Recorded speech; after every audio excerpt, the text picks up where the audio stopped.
Assalamualaikum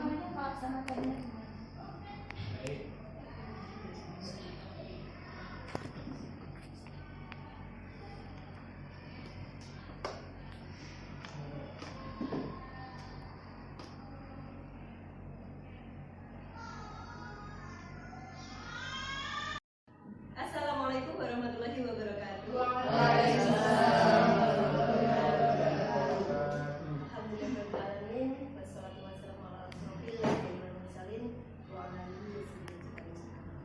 Alhamdulillah, terima kasih segala puji dari Allah telah melimpahkan kesehatan, keimanan serta keislaman kepada kita semua ya, sehingga pada hari ini Rabu tanggal 8 Februari 2023 kita dapat bertemu di sini untuk mengikuti acara diseminasi modul 1.4 budaya positif yang akan disampaikan oleh Ustazah Siti Masrur.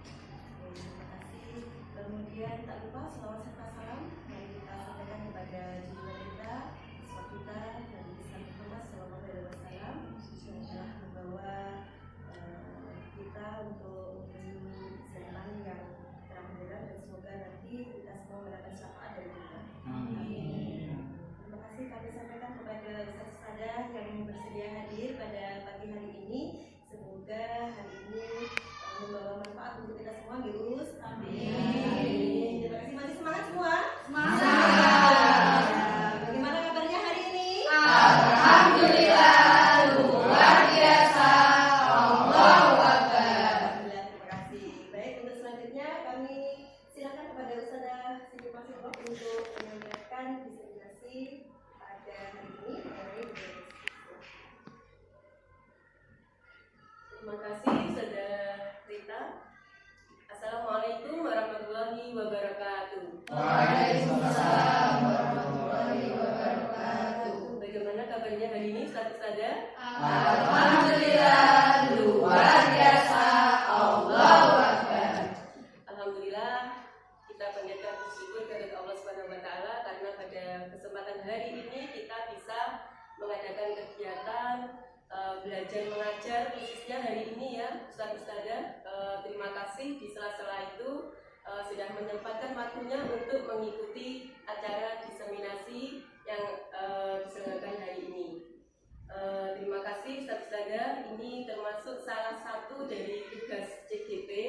Jadi Ustazah terima kasih sekali sudah membantu ya dengan hadir di sini, berarti sudah membantu untuk kelancaran melaksanakan tugas CGP terutama untuk modul 1.4 yaitu diseminasi modul 1.4 tentang budaya positif. Nah, sebagai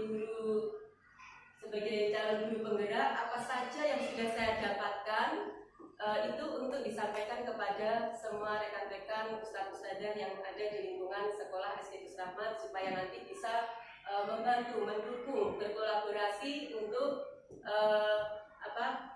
kelancaran dari menciptakan budaya positif di lingkungan sekolah kita ini.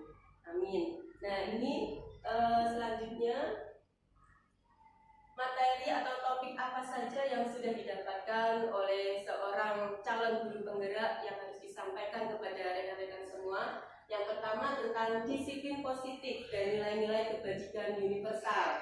Yang kedua teori motivasi, hukuman, dan penghargaan restitusi.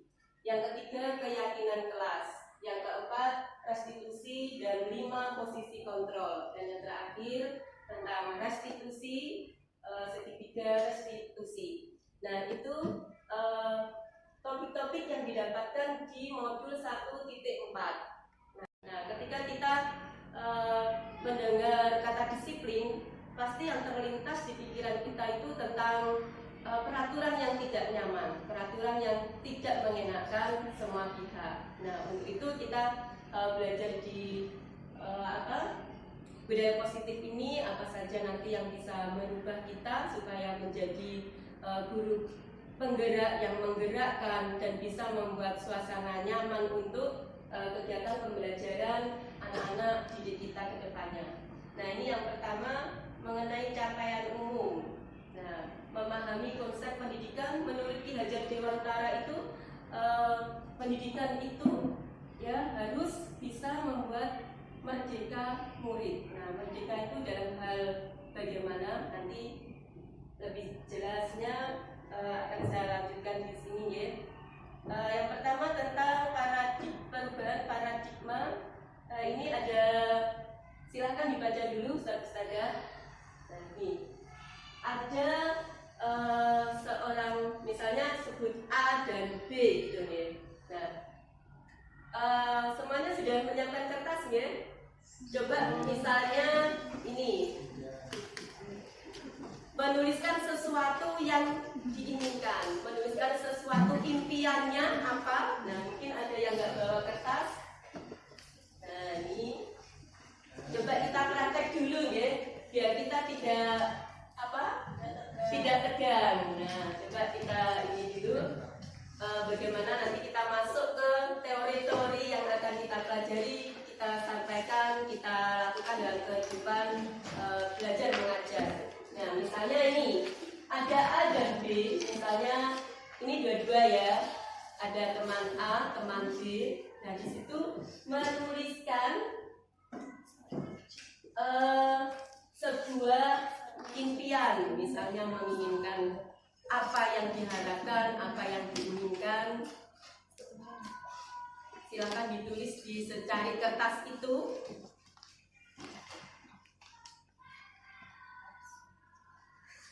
Oke, kalau sudah menuliskan sesuatu, silahkan kertas itu diremas-remas. Nah, sudah menulis capek-capek, sudah bikin ini ya, menulis bagus, mau dapatkan ini, ternyata kertasnya diremas-remas. Coba, kalau sudah, nah, mungkin berpasangan ya, berpasangan. Nah, satunya teman yang tidak memegang kertas itu, coba disuruh mengeluarkan kertasnya itu. Coba dipaksa atau ini bisa enggak? Oke. Dipaksa, diintimidasi, dikasih hadiah biar bisa mengeluarkan kertas. Apa yang mau mengasihkan kertas itu? Harta atau nyawa? Satu, dua, tiga, stop. Nah, coba bagaimana tadi Saudara yang pegang ya, Saudarian yang ini. Saudarian bagaimana? Apakah dengan mudah bisa mengambil kertas dari Saudara itu? Kenapa? Mempertahankan kertasnya, Oh iya. Jadi seperti itu ya, seperti itu Ustazah. Jadi semua orang itu punya hak untuk dirinya sendiri. Ya, meskipun sudah dirayu, meskipun sudah mau dikasih hadiah, tetap tidak mau memberikan apa yang memang menjadi haknya. Nah, jadi seperti itu peraturan atau hukuman seperti itu. Oke, selanjutnya. Oke, terima kasih Saudara atas permainannya tadi. Dari permainan itu kita bisa menyimpulkan bahwa kontrol diri itu ya ada pada diri kita sendiri. Meskipun diiming-imingi, diberi hadiah, kalau itu tidak bisa membuat berubah dari keyakinan kita. Kontrol itu ada pada diri kita. Oke, selanjutnya.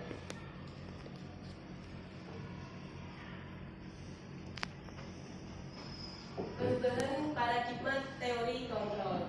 Nah, selama ini kita menganggap bahwa guru itu yang bisa mengontrol murid, guru yang bisa mengendalikan murid, ya. Jadi guru atau orang tua, orang dewasa itu kayak berhak atas apa yang dilakukan anak-anak atau murid-murid kita. Nah, sebenarnya itu tidak. Jadi orang dewasa itu hanya bisa menuntun apa yang ada potensi pada diri anak itu untuk dijalankan supaya berkembang. Jadi kita tidak bisa memaksa kepada anak atau murid.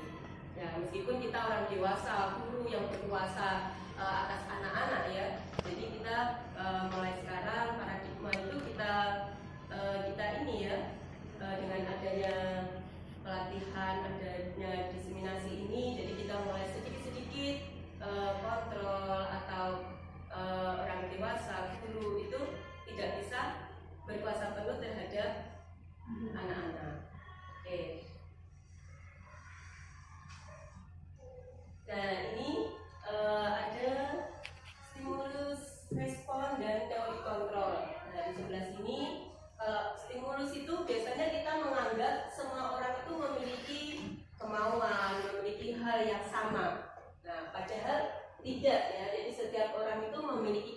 kan memiliki kemauan sendiri. Tapi kita misalnya di kelas itu ya kita mengajar. Nah, jadi kita pengennya anak-anak bisa mengerti semuanya, bisa mengikuti kita semua. Padahal masing-masing anak itu mempunyai potensi sendiri-sendiri. Nah, itu tidak bisa kita samakan. Yang kedua, misalnya kita mencoba merubah orang agar berpandangan sama dengan kita. Nah, dalam diri kita itu mesti berpikir seperti itu ya. Orang itu mesti kayak kita, menganggap kita seperti ini. Padahal tidak ya. Jadi kita berusaha memahami pandangan orang lain tentang dunia itu berbeda. Ya, jadi kita tidak bisa memaksakan kemauan kehendak kita. Seperti tadi ya, permainan tadi, meskipun kita merebut, kita memberikan iming-iming, tetapi kita tidak bisa mengambilnya. Nah, contohnya seperti itu.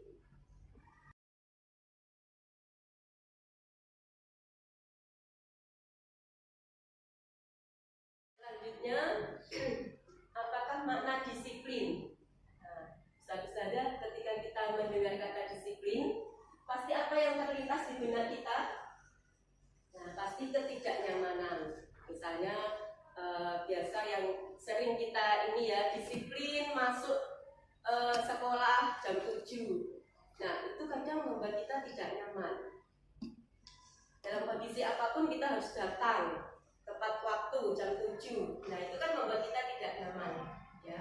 Jadi disiplin itu menurut ini ketidaknyamanan bukan dengan apa yang kita hargai atau penyampai suatu tujuan yang mulia. Jadi ketika kita mendengar kata disiplin itu sudah kita merasa tidak nyaman. Nah, bagaimana disiplin ini bisa kita tumbuhkan pada diri anak dari dalam dirinya, bukan dari pengaruh eksternal. Misalnya dia datang disiplin akan mendapatkan hadiah, dengan datang disiplin tepat waktu akan mendapatkan penghargaan. Jadi bukan seperti itu yang kita tanamkan. Jadi disiplin di sini supaya tumbuh dari dalam dirinya sendiri. Selanjutnya, nilai-nilai kebajikan apa saja yang harus kita tanamkan. Nah, jadi di sini nilai-nilai kebajikan universal yang di luar ras, agama, jadi kebajikan-kebajikan yang secara umum ya.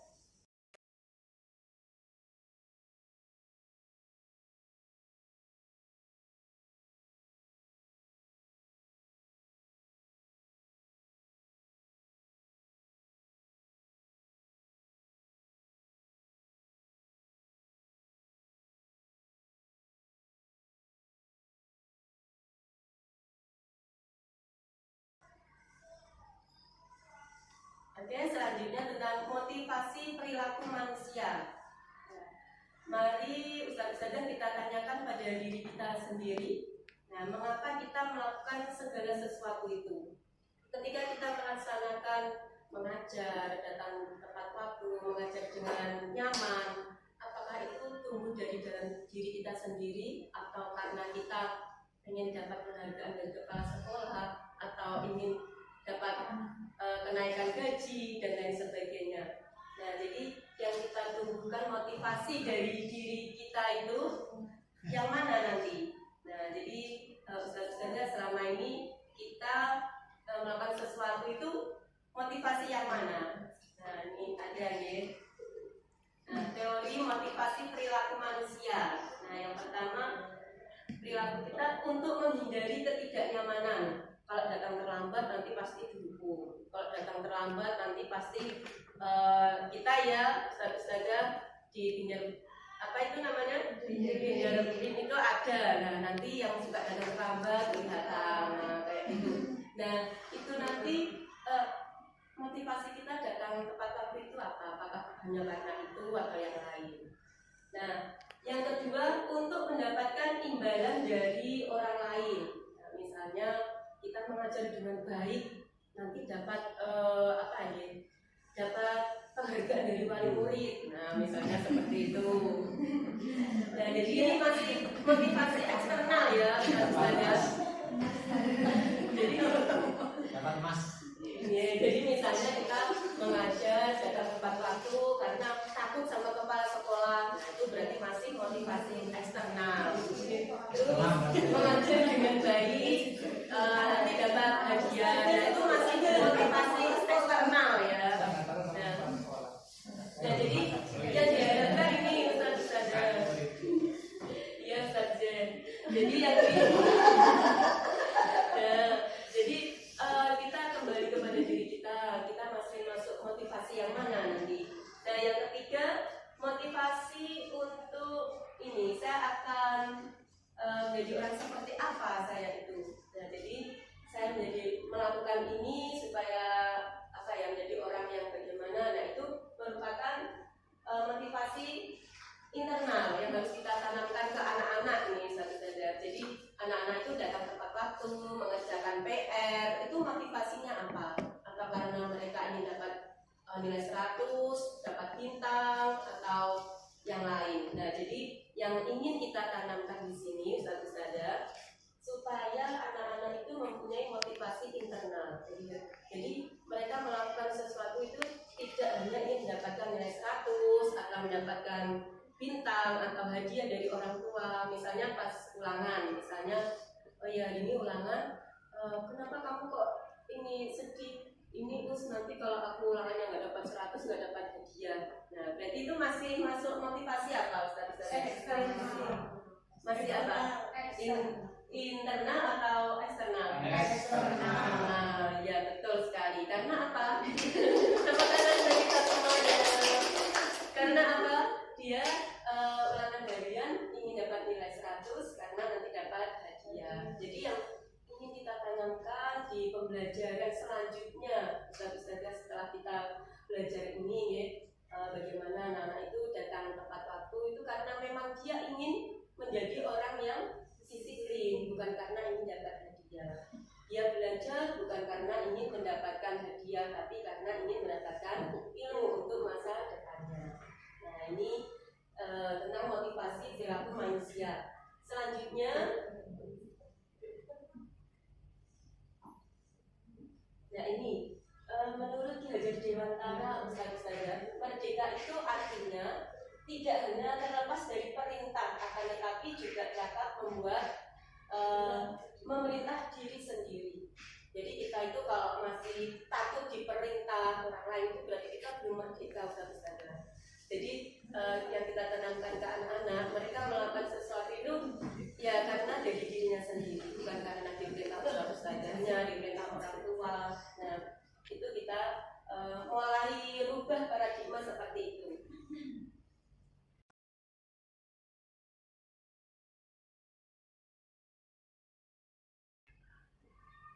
Oke, selanjutnya tentang keyakinan kelas. Nah ini apa lagi nih keyakinan kelas? Sudah mendengar kata-kata keyakinan kelas Ustazah? Belum. Oke, alhamdulillah. Kita belajar bersama. Nah, bedanya apa? Peraturan kelas dan keyakinan kelas. Coba ada yang ini bisa memberikan pengertian. Ini bisa ada lagi peraturan atau selama ini yang ada di kelasnya peraturannya itu gimana? Murid-muridnya itu takut atau gimana Ustaz Dandi? Ya, kalau berbicara mengenai peraturan itu memang awalnya murid itu merasa takut Ustazah. Tapi ketika sudah menjadi pembiasaan, nah itu murid menjadi. Oke, terima kasih Ustaz Dandi. Ya, jadi kalau peraturan itu biasanya anak ini ya, menjalaninya dengan terpaksa, karena kalau nggak dijalani nanti pasti ada hukuman lain lagi. Nah, jadi seperti itu.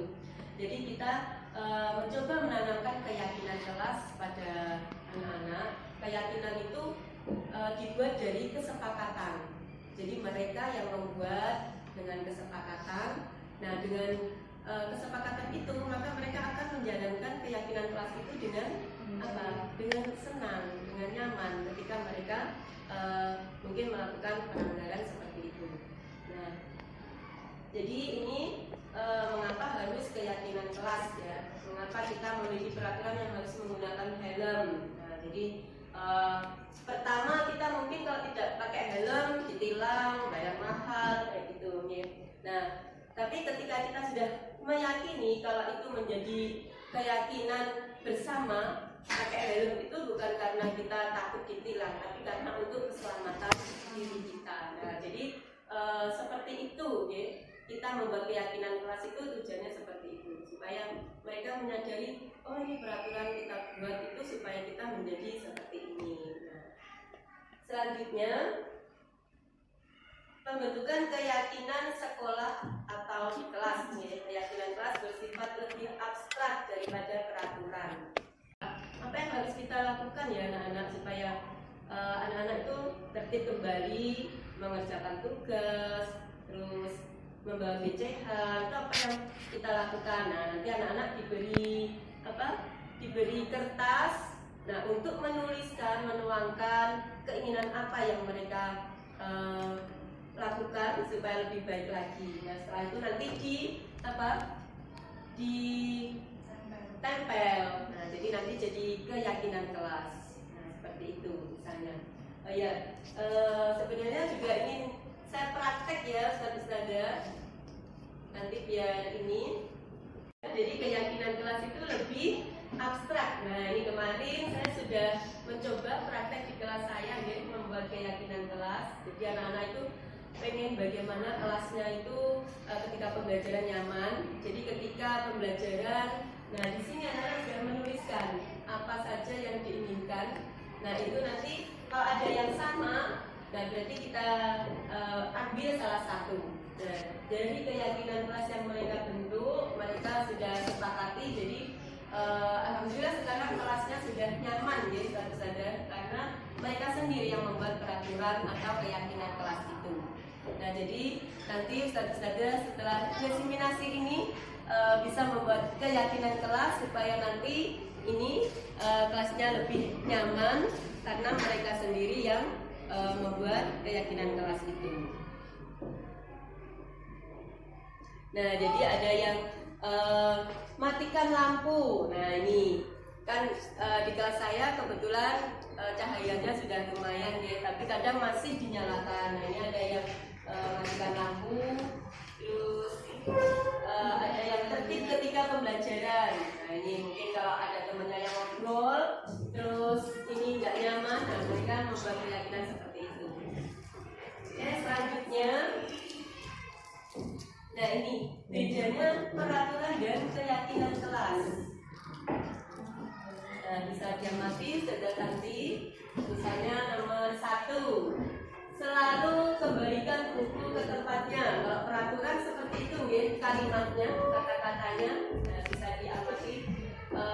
Kembalikan buku ke tempatnya. Nah, ini kebetulan di sekolah kita ada pojok baca di setiap kelasnya. Nah, itu kadang ada buku yang di meja, ada buku yang di mana-mana. Nah, itu supaya anak-anak menjadi tertib kembali. Itu bagaimana kita tanamkan tanggung jawab. Nah, ini jadi tanggung jawabnya kalau sudah mengambil buku bagaimana dikembalikan. Jadi tidak langsung kembalikan buku ke tempatnya seperti itu. Yang kedua, dilarang mengganggu orang lain. Nah, biasanya kalau peraturan kelas seperti itu. Untuk keyakinan kelas bagaimana? Menghormati orang lain dan diri sendiri. Jadi ketika kita tidak mengganggu orang lain, berarti kita apa? Kita menghormati orang lain dan menghormati diri sendiri. Nah, ini saja bisa diamati bedanya peraturan dan keyakinan kelas. Selanjutnya, ini ada dihukum oleh penghargaan. Nah, selama ini saja kita selalu memberikan penghargaan kepada siswa kita, misalnya yang dapat nilai 100. Alhamdulillah nilainya 100, hebat sekali, Ustaz Rozan, misalnya seperti itu. Nah, jadi apakah penghargaan yang selama ini kita berikan itu sudah sesuai atau bagaimana? Ternyata penghargaan itu malah bisa menghukum. Terus yang kedua, penghargaan mematikan kreativitas.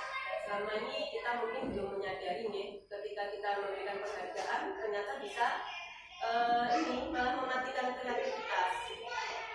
Dan yang ketiga, penghargaan mengurangi motivasi intrinsik. Jadi ketika kita sering mendapatkan penghargaan itu malah mematikan kreativitas kita, malah mematikan motivasi dari dalam. Nah, ketika kita melakukan sesuatu, kita malah ingin mendapatkan penghargaan dari orang lain, misalnya seperti itu. Nah, ini ada praktek, ya, coba. Misalnya nomor 1, ini termasuk hukuman atau konsekuensi. Yang pertama, mencatat 100 kali di dalam buku. Nah, misalnya anak-anak ada yang terlambat atau tidak tertib waktu pelajaran. Nah, kita biasanya gimana ya ini supaya anak ini tenang? Terus begini aja. Nanti yang terlambat atau misalnya yang tidak tertib menulis istighfar 100 kali. Nah, itu pernah nggak Ustaz Dada seperti itu? Nah, itu termasuk hukuman atau ini konsekuensi? Hukuman, ya, termasuk hukuman. Betul. Terus yang kedua, lari mengelilingi lapangan basket karena terlambat hadir, termasuk apa ini? Hukuman. Ya, jadi kita biasanya supaya anaknya nggak terlambat langsung suruh lari. Nah, itu termasuk hukuman. Murid diminta untuk push up 15 kali. Menggantikan kertas tugas teman yang telah dicoret-coret. Konsekuensi. Karena ini tanggung jawabnya, misalnya kalau dia merusakkan barang-barang lain, jadi dia harus mengganti. Jadi hukuman atau konsekuensi kita sudah bisa membedakan. Ya. Selanjutnya tentang ini. Nah ini kenapa kita harus merubah, tidak memberi hukuman, ya, tetapi konsekuensi. Nah, misalnya ini hukuman itu sesuatu yang menyakitkan dan harus terjadi. Misalnya kita tidak mengikuti acara apa, gitu. Misalnya tidak mengikuti workshop. Nah, kita hukumannya kita disuruh apa. Nah, itu menyakitkan nggak Ustaz? Sesuatu yang menyakitkan, tidak mengenakkan, ya. Nah, jadi bagaimana kita menanamkan konsekuensi dan restitusi di lingkungan kita. Jadi kita membuat itu, ya. Nah, kalau konsekuensi itu sesuatu harus terjadi. Kalau restitusi itu merupakan pilihan, ya. Jadi tidak yang memaksa seperti itu. Nah, kalau hukuman yang kedua ini tidak nyaman untuk murid atau anak dalam jangka panjang dan jangka pendek yang sudah saya jelaskan tadi, ya. Nah, kalau restitusi itu menguatkan untuk murid, ya, untuk menguatkan. Nah, ini bedanya, ya. Untuk kalau hukuman itu tidak nyaman, bahkan masih ingat nanti ketika kita dewasa itu kita pernah dihukum apa ya waktu SD dulu, itu masih ingat kadang. Nah, tapi kalau restitusi itu akan menguatkan murid. Nah, bedanya itu. Nah, ini next langsung.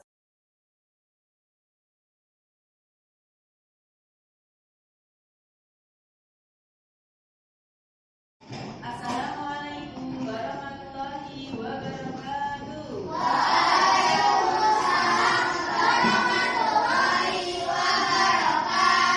Bagaimana kabarnya anak-anak hari ini?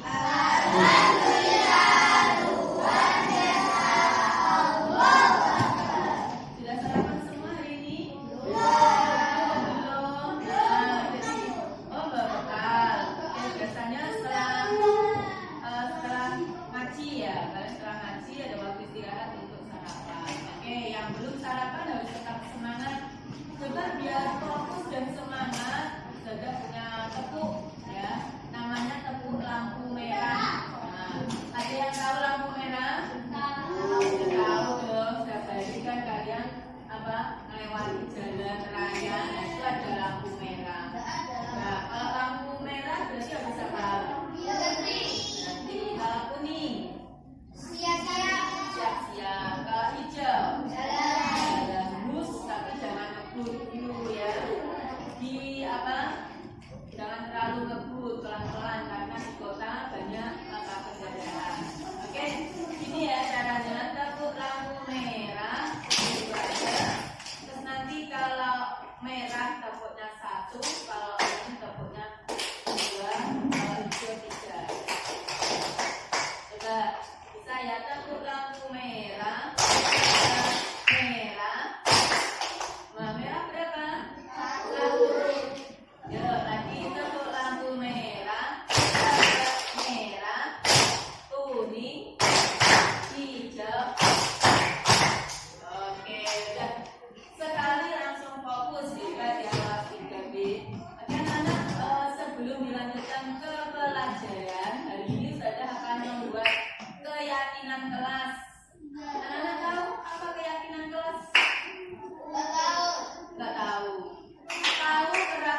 diyakini, sesuatu yang diyakini baik berasal dari pikiran-pikiran semuanya.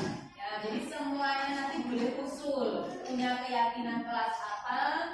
Nah, itu nanti kita jadikan keyakinan yang bisa kita lakukan supaya kelas ini menjadi lebih baik, supaya anak-anak menjadi lebih disiplin, menjadi lebih baik. Nah, semua nanti menuliskan satu keyakinan yang ingin kalian lakukan dari dalam diri kalian sendiri.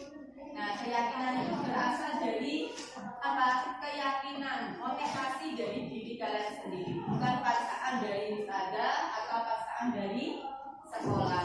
Paham? Nah, nanti masing-masing anak membuat apa? Satu keyakinan kelas. Nah, nanti ditempel di sini.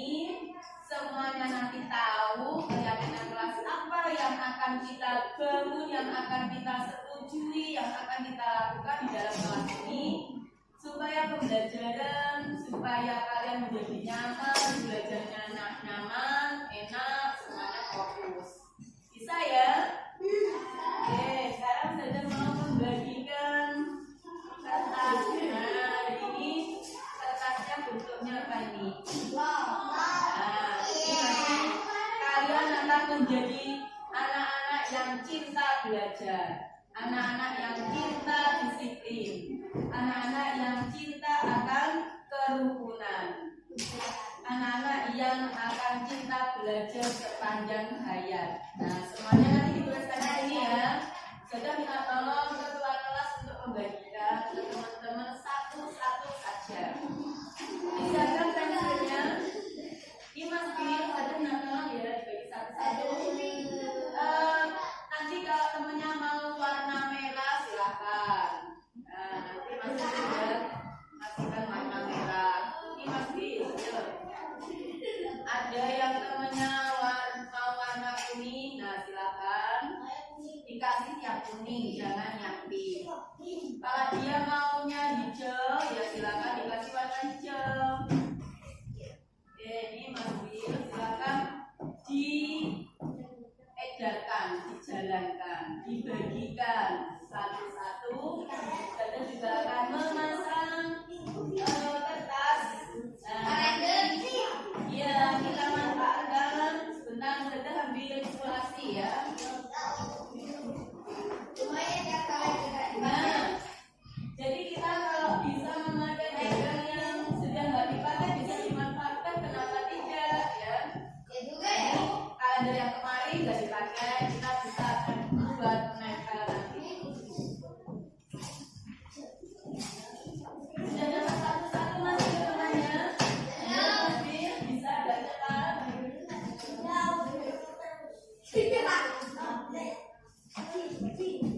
Nah, sebelah dipikir mau warna apa, nanti Mas Bil kasih tempatnya Mas Bil.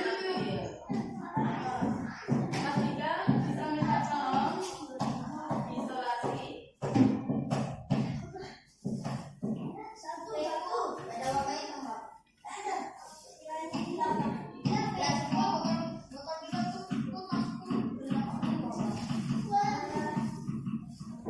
Ayo Mas Bil, biar ya. Namanya keyakinan kelas yang nanti akan kita lakukan sehari-hari supaya semuanya bisa nyaman.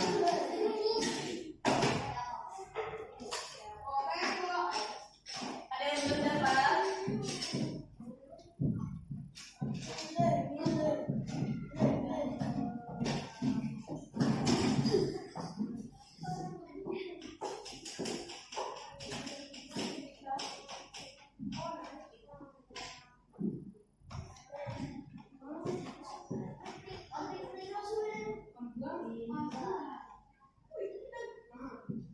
Nah, yang sudah dapat kertas bisa berpikir kira-kira keyakinan kelas apa yang akan saya tulis supaya nanti semuanya bisa melakukan sesuai dengan keinginannya tanpa paksaan.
Yang sudah nanti bisa ditambah di sini yang rapi. Satu saja. Boleh semua yang ada di pikiranmu silahkan ditulis. Dua boleh silahkan. Yang sudah ditambah di sini yang rapi. Tulisannya agak besar ya Nana, biar bisa dibaca. Tidak apa-apa. Silakan yang sudah ditambah. Silakan ke sini, nggak usah pakai suara saya.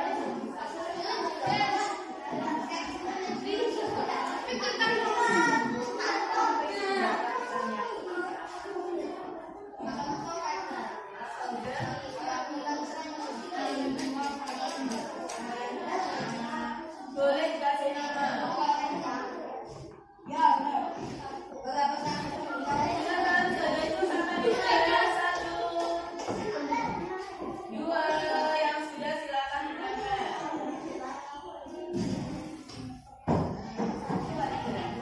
Satu saja anak, satu kalau semuanya bikin 29 anak, nanti sudah banyak ya.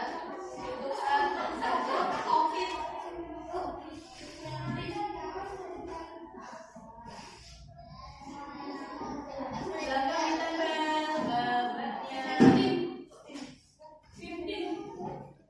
15.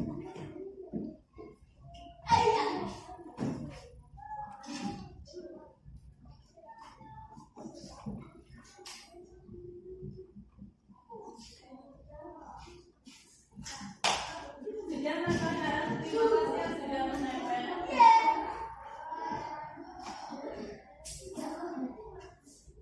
Oke, silakan yang sudah duduk biar teman yang lain bisa menempel. Oke, saya minta duduk dulu. Mas Wil, saya minta bantuan coba dibaca yang pertamanya, Pak.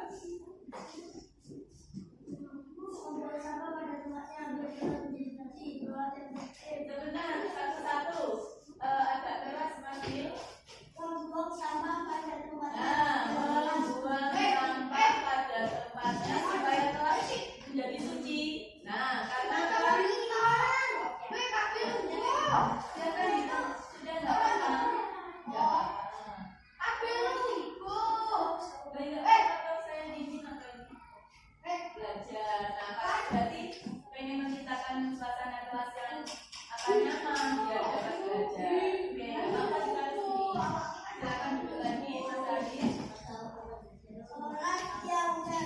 Sebentar, nomor satu tadi sambil nunggu teman yang lain juga ya. Silakan yang ada di sini membuang sampah pada tempatnya supaya kelasnya menjadi suci. Nah, karena kemarin kita juga membuat keyakinan kelas ini ya, Nana. Sholat duha waktu istirahat. Kelasnya bersih suci. Nah, sholatnya kan sah. Yang kedua, Mas Bil, sholat yang tertib. Berarti ketika sholat duha, sholat duhur, berarti tertib. Oke, masuk ya keyakinan kelas supaya nanti anak-anak ketika sholat semuanya tertib jangan juga.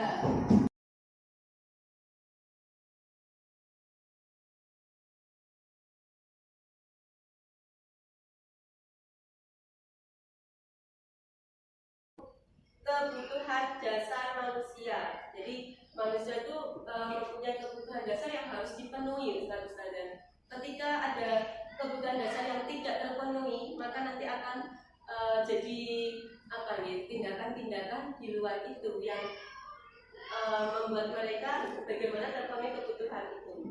Misalnya yang pertama bertahan hidup. Nah, pasti semua orang mempunyai kebutuhan untuk bertahan hidup. Nah, jadi ini makan, minum yang seperti itu harus dipenuhi. Kalau tidak terpenuhi nanti pasti akan berdampak atau berefek pada perbuatan yang lain.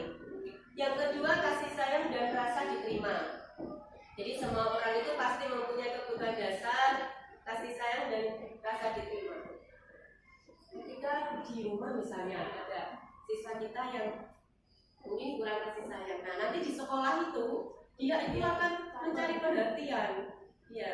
Jadi mungkin di rumah kurang diperhatikan, terus di sekolah dia mencari perhatian gurunya dengan cara mungkin jahil ke temannya, usil atau apa ya, malas-malasan, nggak mau, supaya apa, supaya nanti kenapa kok nggak ini, nah kan dia mendapatkan apa, perhatian dari gurunya. Nah itu, jadi kalau nanti diamati ya, bisa ada anak-anaknya misalnya di sekolah kok ada yang ini, kenapa ya, mungkin ada yang belum terpenuhi kebutuhan dasarnya. Yang ketiga, kesenangan. Jadi semua orang itu pasti mempunyai kebutuhan dasar kesenangan. Yang keempat, kebebasan. Yang kelima, penguasaan. Nah selanjutnya, posisi kontrol guru. Nah guru itu yang pertama penghukum, yang kedua memberi rasa bersalah, yang ketiga teman, yang keempat pemantau, yang kelima manajer. Nah saudara-saudara, selama kita mengajar ini, posisi kontrol mana yang biasa kita lakukan? Nah, misalnya apakah sering kita menghukum murid-murid kita, apakah kita sering membuat murid kita merasa bersalah, misalnya ayo karena kerjakan PR-nya, nanti kalau nggak kerjakan nanti nggak dapat nilai 100, nanti orang tuamu saja merasa bersalah seperti itu. Nah, apakah nanti posisi kontrol yang mana yang seharusnya kita jalankan sebagai guru? Apakah kita membuat anak merasa bersalah seperti itu baik atau tidak? Nah, yang ketiga posisi teman, yang keempat pemantau, yang kelima manajer. Oke, jadi seorang guru ini bawahnya ya, seorang guru itu idealnya menjadi manajer.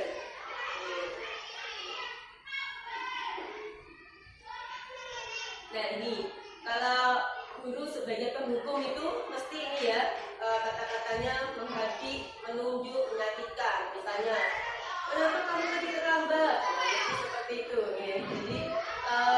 Jadi kalau guru sebagai penghukum, nah, pasti akan menyakitkan muridnya. Yang kedua, ini ya, merasa bersalah. Nah jadi ini Ustaz-Ustazah untuk kata-kata yang biasanya sering ketika kita menjadi, misalnya membuat orang merasa bersalah. Nah, misalnya, ayo Tona, saudara kecewa, kamu gini-gini. Nah itu membuat mereka bersalah. Yang kedua, penghukum. Nah, kamu tidak pernah benar melakukan ini, sudah diajari matematika perkalian, nggak bisa terus. Nah, terus selanjutnya sebagai teman. Nah, sebagai teman tuh kira-kira baik atau tidak?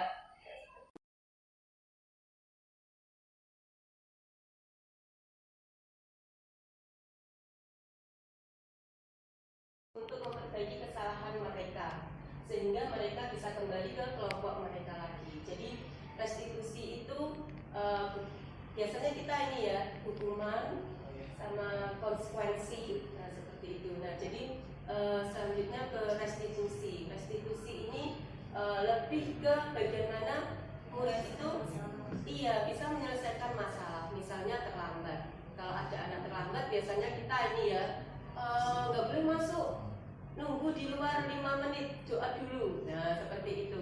Itu apa? Hukuman apa ini? Iya, termasuk hukuman Ustaz-Ustazah. Nah jadi kalau restitusi, misalnya kenapa terlambat?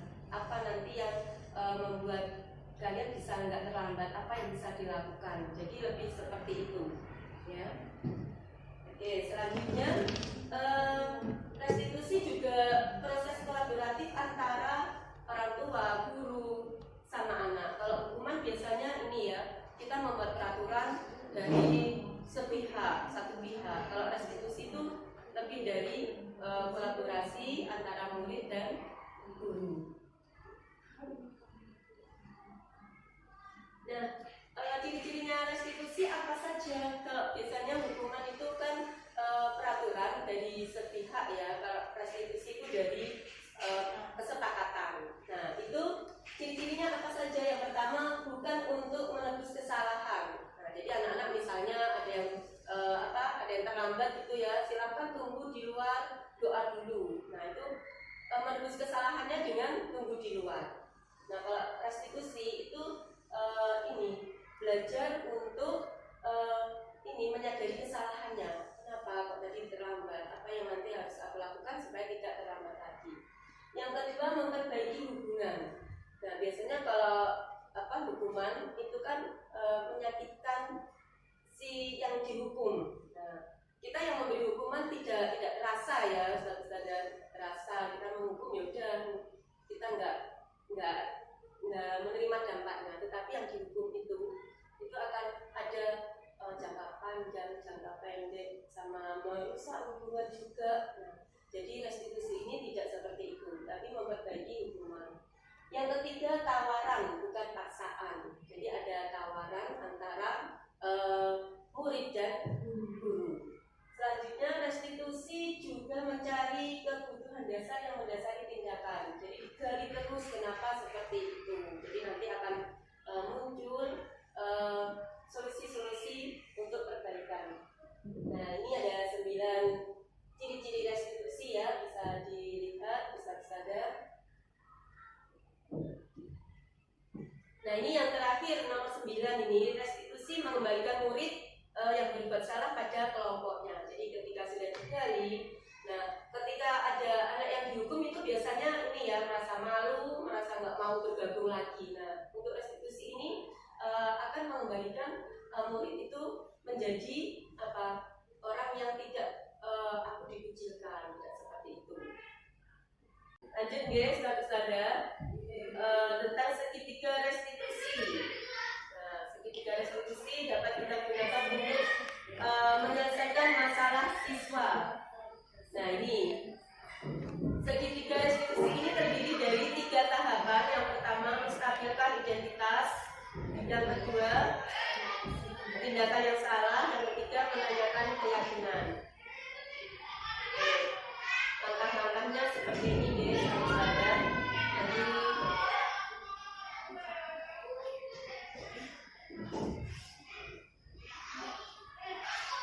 Nah, mungkin Ustazah dari ke-6 materi tadi ada yang mau ditanyakan tentang disiplin, hukuman, restitusi,